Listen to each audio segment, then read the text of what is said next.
everyone, my name is Alyssa Smith, and this is my video over Paul Poberezny, the founder of the EAA. So, early on, Paul Poberezny was the oldest of 3 children, and he was born on September 14th, 1921, in Fort Leavenworth, Kansas. His dad was a Ukrainian immigrant, and he married a Southern wife. He grew up in Milwaukee, Wisconsin, but they grew up pretty poor. But he's always been interested in aviation.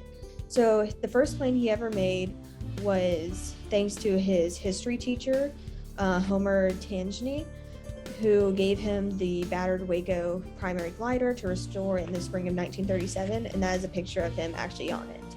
And he actually utilized his parents' garage to restore it, and the first time he flew it was actually when his friend towed it along, and so he actually did his first flight and solo at the same time. His first actual flight was across country in the Christmas of 1938, and then his first real solo was March 13th, 1939, and later that year he experienced his first engine failure and forced landing. And throughout that time, he flew a lot of different types of planes. His first plane that he actually bought was a 1928 American Eagle biplane that he bought in 1940 for $250. His dad gave him that loan after he took out a $125 loan that he didn't tell Paul about. At that time, Paul was only 19 years old and was the only student who had an airplane. And he said this plane gave him a better college experience, and he actually was able to learn so much more than college could have ever taught him. He met his wife, Audrey, while they were both in high school, and he gave Audrey her first airplane ride on September 18th, 1940, and they actually got married May 28th, 1944. And then during World War II, he actually joined the military in 1941 after Pearl Harbor with only 200 flight hours, but during his years in the military, he was primarily a flight instructor, even though he was teaching officers more senior than him. And he actually was the only person to ever earn all 7 wings offered by the Army, being the glider pilot, the service pilot, rated pilot, liaison pilot, senior pilot, Army aviator, and command pilot.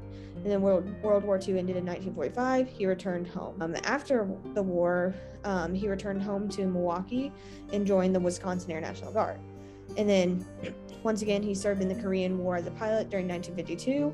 And after that, his wife suggested they start a group of some local amateur airplane builders, and this was the foundation of the EAA. So the first EAA meeting was held on January 26, 1953, where Paul was voted the president. He invited the CAA, which was the precursor to the FAA, to work with them rather than against them.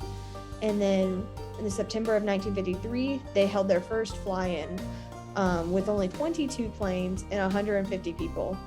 And then after a 1954 article about Paul's affordably built aircraft Baby Ace, which is actually what the picture is of, many people became interested in the EAA, and over 700 people watched the second show.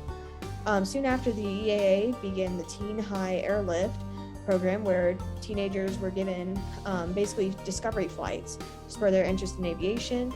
He volunteered with the EAA until the 70s, when he left the Air National Guard and took his first paid position.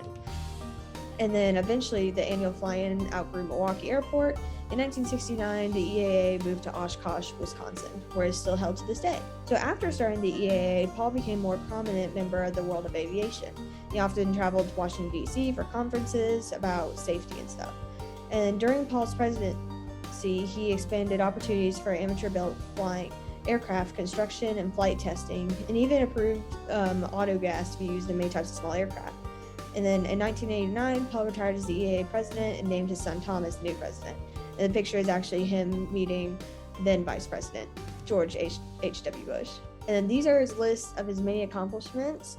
I'm not going to read them all because that'd take too long, but some of his major ones was that he was inducted into the National Aviation Hall of Fame in 1999. He was awarded the first Billy Mitchell Award for Aviation in 1956. He flew over 500 types of aircraft in his 70-plus years as a pilot.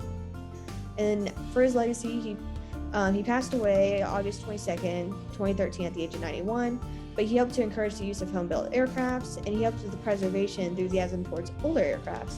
And the EAA annual fly-in still happens to this day and is considered the biggest celebration of aviation in the world. And the Young Eagles program persists on to this day, and is actually one of the reasons that I wanted to become a pilot after someone gave me a discovery flight. And these are my works cited.